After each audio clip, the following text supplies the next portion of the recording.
وآلہ الطیبین الطاہرین الذین اذھب اللہ عنہم الرجس وطہرہم تطہیرا ولعنۃ اللہ علی اعدائہم من الآن الی قیام یوم الدین اما بعد فقد قال اللہ سبحانہ تبارک و تعالی فی محکم کتابہ الحکیم وهو أصدق الصادقين وقوله الحق بسم الله الرحمن الرحيم يا أيها الذين آمنوا كتب عليكم الصيام كما كتب على الذين من قبلكم لعلكم تتقون صلوات بھیجے بر محمد و آل محمد۔ حاضرین گرامی قدر، معزز سامعین کرام اور نماز گزاران، سب سے پہلے ماہ ربیع الثانی کے حوالے سے آج ولادت مولا امام حسن عسکری علیہ السلام کی مبارکباد پیش کرتا ہوں اپنی طرف سے، آپ تمام حضرات کی طرف سے امام کی خدمت میں اور پھر اپنی طرف سے آپ کی خدمت میں۔ ماہ ربیع الثانی وہ دن ہے، وہ مہینہ ہے کہ جس میں چند مناسبتیں ہیں، اور وہ مناسبتیں بالخصوص امام یازدہم سے منسوب ہیں۔ ایک اور جو روایت ہے، البتہ ہمارے ہندوستان و پاکستان میں اس کا اتنا چلن نہیں ہے، اور ایران میں جہاں ان بیوی کا مزار اقدس موجود ہے، یعنی بی بی فاطمہ معصومہ قم، ان کی شہادت کی تاریخ بھی آج ہی کے روز ایران وغیرہ میں منائی جاتی ہے۔ لہٰذا امام یازدہم کی ولادت کے لیے دو روایتیں ہیں۔ بار بار ذکر کروں کہ اپنے ہند و پاک میں 10 ربیع الثانی ہی امام کی ولادت کی تاریخ ہے، لیکن ایران میں چونکہ معصومہ قم کی شہادت کی تاریخ سمجھی جاتی ہے، لہٰذا دوسری روایت امام یازدہم کی ولادت کے حوالے سے 8 ربیع الثانی کی ہے، جس میں وہاں روز ولادت منایا جاتا ہے۔ بہرحال 8 تاریخ ہو یا 10، دونوں تاریخیں امام یازدہم سے منسوب ہیں، لہٰذا یہ مہینہ بھی ان کی ذات بابرکت سے منسوب ہونے کی وجہ سے ہمارے لیے توجہ کا باعث ہے۔ ہر دور میں ہر امام کے ساتھ اس کے اپنے چاہنے والوں کا ایک خاص رشتہ ہوتا ہے، مگر ہم جس زمانے میں زندہ ہیں اور زندگی گزار رہے ہیں، ہمارا تعلق جہاں اپنے زمانے کے امام سے ہے، وہیں ان کے والد گرامی یعنی مولا امام حسن عسکری علیہ السلام سے بھی ہماری ایک خاص مناسبت ہے، کیونکہ آپ ہی کے ذریعے وہ امام دنیا میں آیا جو ہمارے لیے ہمارے زمانے کا امام کہلاتا ہے، کہ جس کے ظہور کے بعد انشاءاللہ یہ دنیا عدل اور انصاف سے پر ہو جائے گی۔ روز جمعہ اسی امام سے منسوب ہے، کیونکہ ہفتے کے دنوں کو زیارات کے حوالے سے ائمہ معصومین نے اور علماء نے الگ الگ دنوں کو الگ الگ معصوم سے منسوب کیا ہوا ہے۔ روز جمعہ جو سید الایام کہلاتا ہے، تمام دنوں کا سردار، وہ ہمارے 12ویں امام سے منسوب ہے، کیونکہ صلوات امام علی مقام کا ظہور بھی انشاءاللہ اسی روز متوقع ہے، اور وہی دن ہوگا روز جمعہ کہ جب امام پردہ غیبت کو ہٹائیں گے اور خانہ خدا کے پاس ظاہر ہو جائیں گے اور اپنے مددگاروں کو بلائیں گے۔ امام کی غیبت کے دور میں ہماری اپنی ذمہ داریاں ہیں جنہیں ہمیں ادا کرتے رہنا چاہیے، اور جن ذمہ داریوں کو ہمارے ائمہ نے باقاعدہ طور پر بیان کیا، اور علماء کی تاکید ان کی طرف سے مسلسل جاری ہے۔ مثلا جب ہم اپنے اماموں کی تعلیمات میں غور کرتے ہیں تو دیکھتے ہیں کہ ہر امام نے اپنی زندگی میں اپنے شیعوں کے لیے کچھ وصیتیں کی ہیں۔ نصیحت اور وصیت، ان کا بنیادی فرق یہ ہے کہ نصیحت زندگی میں ہوتی ہے، لیکن وصیت انسان ایسے وقت کرتا ہے عام طور پر کہ جب وہ اس دنیا سے جانے والا ہو اور اس کی نگاہ میں کوئی خاص کام جو رہ گیا ہو جس کو اس کے بعد انجام دیا جائے، وصیت کے طور پر وہ نقل کر کے جاتا ہے۔ لہذا ہمارے زیادہ تر اماموں نے جو وصیتیں کی ہیں وہ 2 طرح کی ہیں۔ ایک وہ وصیت جو اپنے خاص بیٹے یعنی آنے والے زمانے کے امام سے ہے، اور دوسری وصیت اپنے چاہنے والوں سے ہے۔ لہذا جب امام یازدہم کی وصیت کا مسئلہ آتا ہے تو آپ نے اپنے شیعوں کے لیے کچھ وصیتیں کی ہیں کہ جن وصیتوں میں چند احکامات کو جاری کرتے ہوئے زندگی گزارنے کا طریقہ امام علی مقام نے ہمیں بتایا بھی ہے اور سکھایا بھی ہے۔ امام اپنی وصیت میں فرماتے ہیں کہ دیکھو، اگر تم اپنے آپ کو ہمارا شیعہ کہتے ہو تو پھر ہماری ان وصیتوں پر عمل کرو، جن میں سب سے پہلے امانت کی حفاظت ہے۔ اگر کوئی تمہارے پاس امانت رکھ جائے تو پھر اس امانت کو ضائع نہ ہونے دو بلکہ اس کی حفاظت کرو۔ ہم جب متون اسلامی میں اور کتابوں میں یہ دیکھتے ہیں کہ کچھ ایسی چیزیں ہیں کہ جن کے معاملے میں یہ معاملہ کس سے ہو رہا ہے، مسلمان ہے یا غیر مسلمان، مومن ہے یا کافر یا فاسق یا ملحد، اس سے کوئی فرق نہیں پڑتا، اگر وہ معاملہ ہو گیا تو پھر ہمیں اس کی پابندی کرنی ہوتی ہے۔ 3 چیزیں معصومین نے بیان فرمائیں، اگر کبھی ان 3 چیزوں سے تمہارا سابقہ ہو تو سامنے والا کوئی بھی ہو تمہارے اوپر سے ذمہ داری نہیں ہٹتی۔ ان میں سب سے پہلے والدین کے حقوق ہیں کہ اگر والدین زندہ ہوں، حیات ہوں بالخصوص، تو پھر چاہے وہ مسلمان ہوں یا غیر مسلمان ہوں، گناہ گار ہوں یا بے گناہ ہوں، مومن ہوں یا فاسق ہوں، اولاد کو یہ اجازت نہیں ہے کہ وہ ان کی حق کے خلاف جا کر ان کی اطاعت کا راستہ چھوڑے اور ان کی حق تلفی ہو۔ بہت سے افراد یہ کہتے ہوئے نظر آتے ہیں کہ مولانا میرا عقیدہ یہ ہے، میرا دین یہ ہے، میری زندگی یہ ہے، مگر میرے والدین، ان کا عقیدہ اور ان کی زندگی اور ان کا دین اور ان کا رویہ ہم سے الگ ہے، تو کیا اب بھی ہمیں ان کی باتوں کو ماننا ہوگا؟ تو معصومین نے فرمایا کہ والدین چاہے گناہ گار ہی کیوں نہ ہوں، کافر ہی کیوں نہ ہوں، ان کی اطاعت ہمارے اوپر فرض ہے، سوائے اس اطاعت کے جو خدا کے مقابلے پر آ جائے۔ مثلاً والدین واجبات کو چھوڑنے کی ضد کرنے لگیں اپنے عقیدے کی بنیاد پر یا اپنے دین کی بنیاد پر، تو اس میں اطاعت نہیں ہوگی۔ مثلاً بیٹا مسلمان مومن اور والدین غیر مسلمان، اور وہ کہیں کہ نماز نہ پڑھو، روزہ نہ رکھو، حج پر نہ جاؤ، زکوٰۃ نہ نکالو، امام حسین سے محبت نہ کرو، تو یہ وہ جو چیزیں ہیں جو ہمارے واجبات میں شامل ہیں۔ نماز ایک واجب شے ہے، روزہ ایک واجب شے ہے، محبت اہل بیت واجب ہے، قل لا اسألکم علیہ اجرا الا المودۃ فی القربى، لہٰذا ان چیزوں میں ان کی اطاعت نہیں ہوگی، لیکن جو بیٹے ہونے کی حیثیت سے، اولاد ہونے کی حیثیت سے ذمہ داریاں ہمارے شانوں پر رکھی گئی ہیں، ہمیں انہیں ادا کرنا ہوگا۔ ائمہ معصومین کی زندگی میں ہم نے یہ دیکھا کہ جب ائمہ کی سیرت سے متاثر ہو کر بہت سے افراد اپنا دین بدلتے تھے تو پھر ان کا ایک سوال ہوتا تھا کہ میں تو آپ کے دین میں داخل ہو گیا، اللہ کے اوپر ایمان لے آیا، رسالت کے اوپر یقین ہو گیا، آپ کی امامت کی معرفت ہو گئی، مگر میرے والدین ابھی دوسرے دین پر ہیں، کوئی بت پرست ہے، کوئی مشرک ہے، کوئی ملحد ہے، تو اب ہمیں ان کے ساتھ رہنا چاہیے یا نہیں رہنا چاہیے، ان کے ساتھ کھانا چاہیے یا نہیں کھانا چاہیے؟ تو امام تاکید کرتے تھے کہ نہیں، اسلام لانے کی بنیاد پر والدین کے حقوق تمہارے سر سے نہیں اٹھائے جاتے، تم جیسے زندگی گزار رہے تھے ویسے ہی گزارو، بلکہ اور اس سے بہتر ہو کر زندگی گزارو، تاکہ وہ سوال کریں کہ آخر تمہارا رویہ کیوں بدلا، اور پھر تم بتاؤ کہ یہ اسلام کی تعلیم ہے، جس کو سن کر شاید وہ بھی دین حقہ میں داخل ہو جائیں۔ تو ایک مسئلہ والدین کے حقوق کا ہے کہ سامنے والا کسی بھی دین کا ہو، ہماری ذمہ داری ختم نہیں ہوتی۔ دوسرا مسئلہ وعدے کا ہے، عہد و پیمان کا ہے، کہ اگر کسی سے عہد و پیمان کر لو، اگر کسی سے وعدہ کر لو، تو کوئی فرق نہیں پڑتا کہ وعدہ تم نے مسلمان سے کیا ہے یا غیر مسلمان سے، مومن سے کیا ہے یا فاسق سے، فاجر سے کیا یا ملحد سے، اگر وعدہ کر لیا تو پھر اس کو پورا کرنا واجب ہے اور وعدہ خلافی حرام ہو جاتی ہے۔ آپ اگر غور فرمائیں تو وعدے کی اہمیت اگر نہ ہوتی تو شاید کربلا میں جو مظالم ہوئے ہیں وہ آج ہمیں دیکھنے کو نہ ملتے۔ کربلا جو ہماری رگوں میں بہتی ہے، کوئی دن، کوئی لمحہ شاید ہی ایسا جاتا ہو جب ہم کربلا کو یاد نہ کرتے ہوں۔ آپ کربلا کا پس منظر دیکھیں گے تو آپ کو نظر آئے گا کہ جب امام علی مقام 7 ذی الحجہ کو مکے کو چھوڑ کر کربلا کی جانب بڑھنے لگے تو مکے سے کربلا کے بیچ میں 20 منزلیں ہیں، 20 جگہ امام رکے ہیں اور باتیں کی ہیں۔ ان 20 منزلوں میں ایک منزل کا نام ہے عزیب الحجانات یا عزیب الحمص، یہ دونوں نام ملتے ہیں، کہ وہاں پر امام کی ملاقات ہوتی ہے مولا کائنات کے صحابی حضرت ترمہ بن عدی سے، اور ترمہ جب دیکھتے ہیں کہ چھوٹا سا لشکر جنگ کے لیے جا رہا ہے تو ترمہ کہتے ہیں کہ مولا میں نے 30,000 کا بڑا لشکر دیکھا ہے کوفے کے باہر جو آپ کو قتل کرنے پر آمادہ ہے، اگر آپ ان بچوں کے ساتھ جائیں گے جنگ کرنے تو سب قتل ہو جائیں گے اور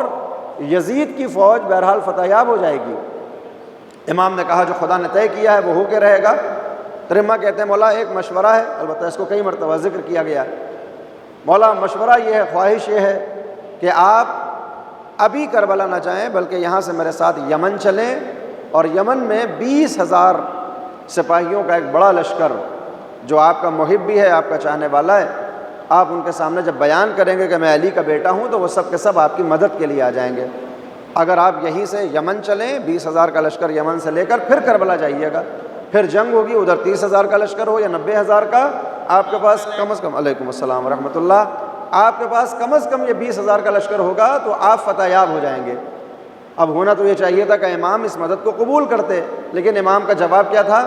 امام نے فرمایا ترما تم نے آنے میں دیر کر دی،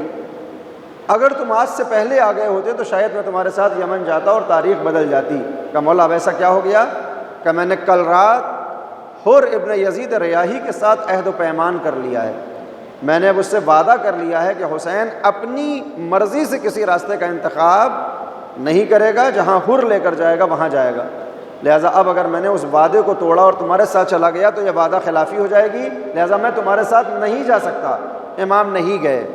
اگر آپ غور کریں تو یہ اس وقت کا واقعہ ہے جب حر علیہ السلام نہیں ہے، جب حر امام حسین کے سپاہیوں میں شامل نہیں ہے، یزیدی فوج کے ایک کمانڈر کا نام ہے حر،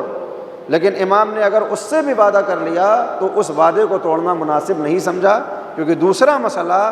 دین اور شریعت میں اسی وعدے کا ہے۔ پہلا والدین کے ساتھ حسن سلوک، والدین کوئی بھی ہوں، کافر ہوں، مشرک ہوں، گناہ گار ہوں، بے گناہ ہوں، فاسق ہوں، ملحد ہوں، کوئی فرق نہیں پڑتا، ہمیں اپنی ذمہ داریاں ادا کرنی ہوں گی۔ دوسرا مسئلہ وعدے کا ہے، جس سے ہو جائے وعدہ پھر اسے وفا کرنا ہوگا۔ تیسرا مسئلہ جو متون اسلامیہ میں آتا ہے اور ادبیات تشیع میں جو ملتا ہے وہ ہے امانت داری اور امانت کی حفاظت۔ یہ تعلیم ہے پیغمبر اسلام کی اور آل پیغمبر کی، ہمارے معصومین کی، کہ اگر کسی نے اپنی امانت تمہارے پاس رکھا دی اور تم نے اسے قبول کر لیا امانت کے طور پر، تو اب کوئی فرق نہیں پڑتا کہ یہ امانت تمہارے پاس مسلمان لے کر آیا ہے یا غیر مسلمان لے کر آیا، گناہ گار لے کر آیا یا بے گناہ لے کر آیا ہے، اگر تم نے امانت کو رکھ لیا، اس کی امانت داری کو قبول کر لیا کہ اس کی حفاظت کرو گے، تو اب اسے ضائع نہیں کیا جا سکتا۔ امانت داری اتنی اہم ہے کہ بعض روایات میں آیا کہ امام ششم نے اس امانت داری کی اہمیت کو بیان کرنے کے لیے ایک ایموشنل حدیث ہمارے سامنے رکھی ہے،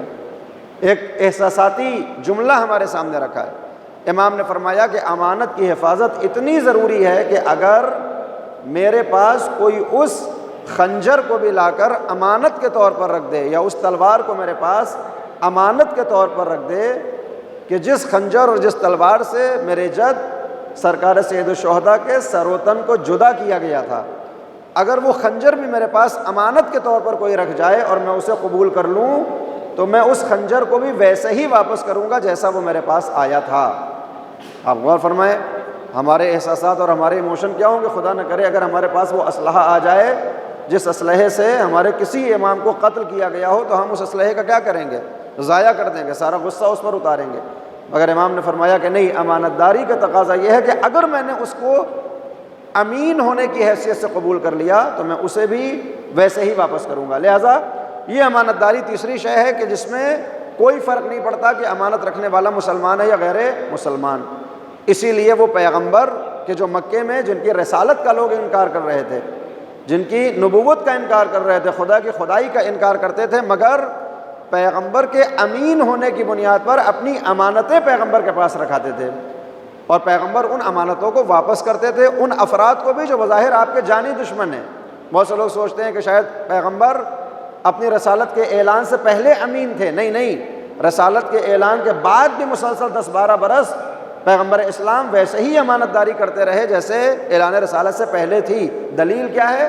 کہ جب شب ہجرت آپ مکے سے مدینہ کی جانب آئے تو چاہتے تو مولا کو اپنے ساتھ لے جا سکتے تھے، مولا کائنات کو، مگر کیا فرمایا کہ آپ آج رات اسی بستر پر آرام فرمائیں، کل صبح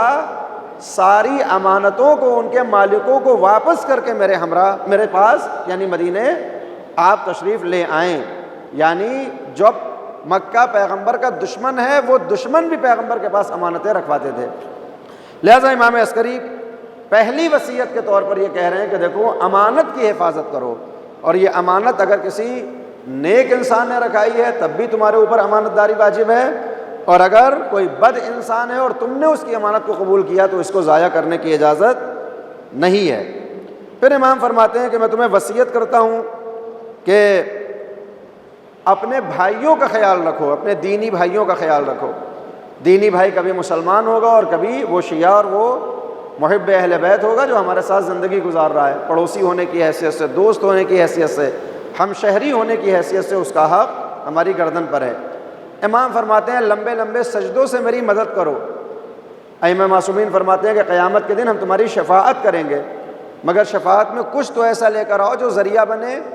تو معصومین نے فرمایا کہ لمبے سجدوں کے ذریعے ہماری مدد کیا کرو۔ یہ پیغمبر کی حدیث ہے جس کو بعد میں ائمہ نے اپنی زبان پر جاری کیا۔ سجدوں میں طول ایک واجب ذکر ہے جو ہم عام طور پر پڑھتے ہیں، سبحان اللہ سبحان اللہ سبحان اللہ سبحان ربی الاعلیٰ و بحمدہ، ان میں سے کوئی بھی ایک پڑھ دیا، 3 مرتبہ سبحان اللہ کہا واجب ادا ہو گیا، 1 مرتبہ سبحان ربی الاعلیٰ و بحمدہ کہا واجب ادا ہو گیا۔ لیکن معصومین کی سیرت یہ ہے اور تعلیم یہ ہے کہ اپنے سجدوں میں طول پیدا کرو، سجدہ تھوڑا سا لمبا ہو جائے، کچھ دعائیں ہوں، کچھ ذکر ہو، کوئی قرآن کی خاص آیت جو دعا کی صورت میں ہے۔ کیوں؟ اس لیے کہ بندہ خدا سے اس وقت سب سے قریب ہوتا ہے جب وہ اپنی پیشانی کو زمین کے اوپر رکھتا ہے، اور یہ اللہ کی طرف سے انتظام تھا۔ اس لیے کہ معصومین سے پوچھا گیا کہ شیطان تو السلام علیکم ورحمۃ اللہ، شیطان نے یہ وعدہ کیا، قرآن کی آیت ہے کہ میں بندہ خدا کے اوپر 4 طرف سے حملے کروں گا، چاروں طرف سے، 4 سمتیں ہوتی ہیں، چاروں طرف سے حملے کروں گا۔ معصومین سے پوچھا گیا کہ اب تو انسان بڑا مجبور ہو جائے گا، جب 4 طرف سے حملہ ہوگا تو انسان کیسے بچے؟ امام نے فرمایا کہ اگر شیطان 4 سمت سے حملے کرے، قرآن کی آیت ہے، وہ کہتا ہے میں سامنے سے حملہ کروں گا، میں پیچھے سے حملہ کروں گا، میں دائیں جانب سے حملہ کروں گا، میں بائیں جانب سے حملہ کروں گا۔ تو پوچھا گیا معصومین سے کہ جب چاروں سمت سے حملہ کر رہا ہے تو اپنے آپ کو کیسے بچائیں، کیسے حفاظت کریں؟ امام نے فرمایا کہ وہ 4 سمتوں سے حملے کرے گا، 2 سمتیں پھر بھی خالی ہیں،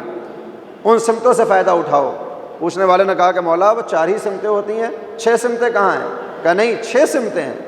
جب وہ آگے اور پیچھے اور دائیں اور بائیں جانب سے حملے کرے تو ایک سمت آسمان کی ہے جو کھلی ہوئی ہے اور ایک سمت زمین کی ہے جو کھلی ہوئی ہے۔ جب شیطان حملے کرے تو ہاتھوں کو دعا کے لیے آسمان کی طرف اٹھاؤ اور اس کے فریب سے بچنے کے لیے خدا سے دعا کرو کہ یہ راستہ کھلا ہوا ہے، اور 6ٹھی سمت زمین کی ہے، سجدہ الہی میں سر رکھو اور لمبے سجدوں کے ذریعے شیطان سے بچنے کی دعا اور تمنا اور گزارش اور التجا اور رو رو کے خداوند عالم سے ندبہ کرو۔ لہٰذا امام فرماتے ہیں کہ میری مدد کرو لمبے سجدوں سے۔ پھر امام نے بیان فرمایا ہمارے اوامر کو زندہ رکھنا۔ اب امام یازدہوم میں ان کے بعد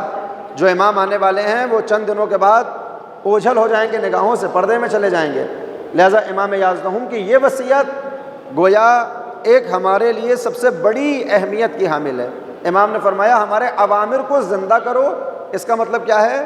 کہ جتنی اچھائیاں پائی جاتی ہیں وہ ہم سے دور نہ جانے دو،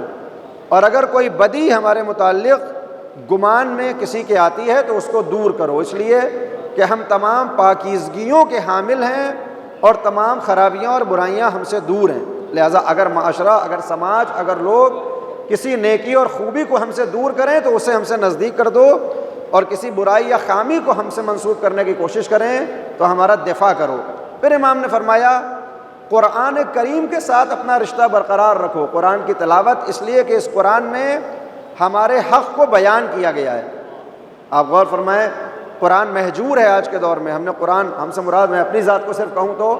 آج قرآن وہاں استعمال نہیں ہوتا جہاں استعمال ہونا چاہیے، اور جیسے جیسے یہ آخر الزمان نزدیک آ رہا ہے، آخری زمانہ نزدیک آ رہا ہے، ویسے ویسے قرآن کی مہجوریت اور بڑھتی چلی جائے گی، یہاں تک کہ پیغمبر قیامت کے دن اپنی امت کی شکایت بھی کریں گے، یا رب ان قومی اتخذوا ھذا القرآن مہجورا۔ پروردگارہ، سورہ فرقان آیت نمبر 29، پروردگارہ یہ میری امت ہے، میری قوم ہے، اس نے قرآن کو چھوڑ دیا ہے۔ پیغمبر شکایت کریں گے قیامت کے دن، جتنوں کو شفاعت کا حق ہے کہ وہ شفاعت کریں، شفاعت کے ساتھ ساتھ انہیں شکایت کا بھی موقع دیا جائے گا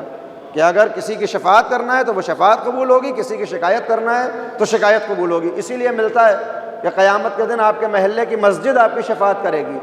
آپ کے گھر میں رکھا ہوا قرآن آپ کی شفاعت کرے گا،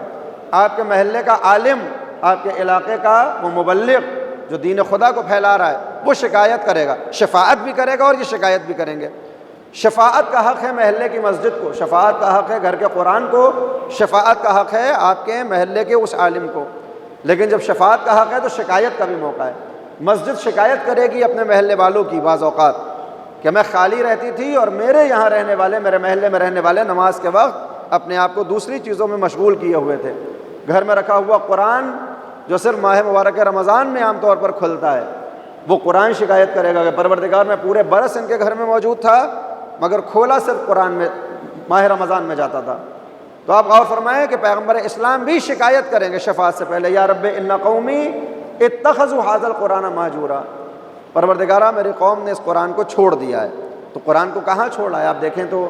آج قرآن سے ہمارا واسطہ ہے، البتہ ہماری مسجدوں میں، ہمارے امام بارگاہوں میں، ہماری جیب میں، ہمارے تعویذ میں قرآن کہاں چھوڑا ہے ہم نے؟ چھوڑنے کا مطلب یہ ہے کہ ہم نے قرآن سے وہ فائدہ نہیں اٹھایا جو اٹھانا چاہیے تھا۔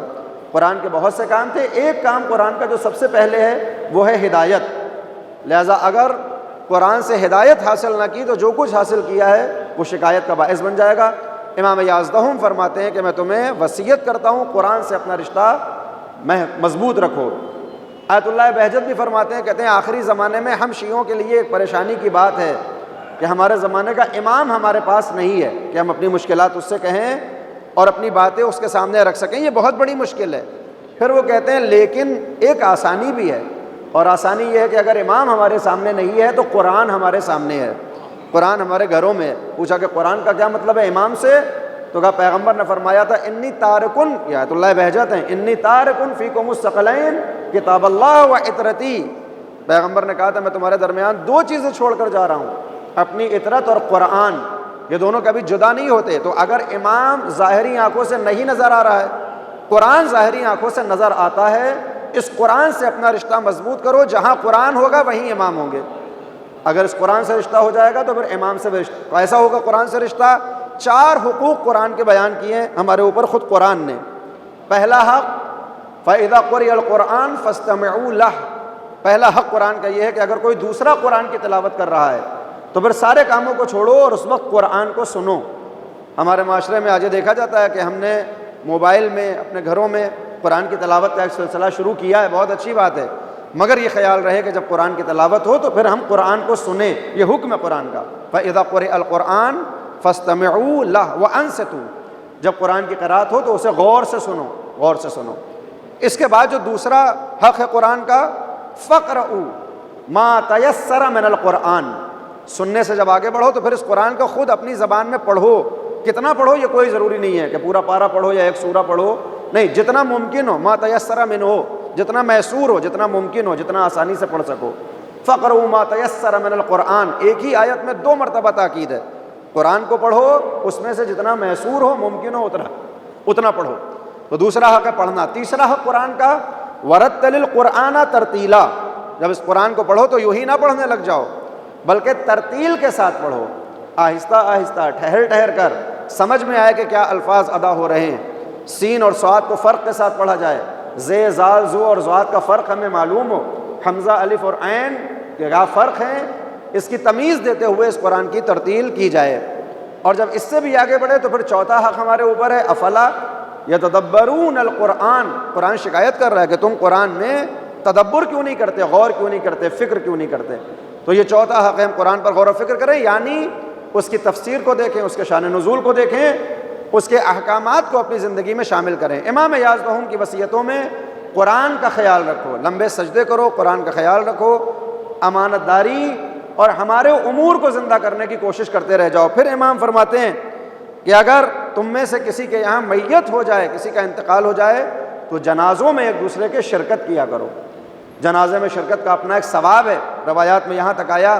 کہ جب تشییع جنازہ ہوتی ہے، ہم جنازے کے پیچھے پیچھے ہوتے ہیں، تو جتنے قدم ہم زمین پر رکھتے ہیں، ہر قدم کے بدلے 10 نیکیاں ہمارے نام عمل میں لکھ دی جاتی ہیں۔ اب بہرحال آج سے 50 برس پہلے یا 30 برس پہلے تک بھی قبرستان میں جب میتیں جاتی تھیں تو ہم شانوں پر اٹھا کر لے کر جاتے تھے۔ اب آج حالات کی بنیاد پر میں کوئی اعتراض نہیں کر رہا، لیکن یہ پریشانی ہوئی کہ اب جنازے شانوں پر نہیں جاتے، مگر کوشش یہ رہے کہ جتنا کم ہو سکے، جتنا بھی ممکن ہو، جنازے کے ساتھ ساتھ ضرور چلیں کہ ہر قدم پر ہمارے نام عمل میں نیکی لکھی جاتی ہے۔ مردے کے امور کو انجام دینا یہ اپنے آپ میں ایک بڑا ثواب کا کام ہے۔ جتنی دیر کوئی غسل دیتا رہتا ہے، اس کے گناہ اس کے بدن سے جھڑتے رہتے ہیں، جب اس کے بعد کفن پہناتے ہیں تو پروردگار اتنی دیر نام عمل میں نیکیاں لکھتا رہتا ہے۔ امام کی آخری وصیت، اب میں تم سے الوداع کہتا ہوں، تمہیں الوداع کہتا ہوں۔ امام کی وصیتیں، امام کہتے ہیں میں تمہیں خدا حافظ کہتا ہوں، اور میں تمہیں خدا کے حوالے کرتا ہوں، خدا کے حوالے کرتا ہوں۔ آپ غور فرمائیں کہ امام اپنے چاہنے والوں سے کتنی محبت کرتے ہیں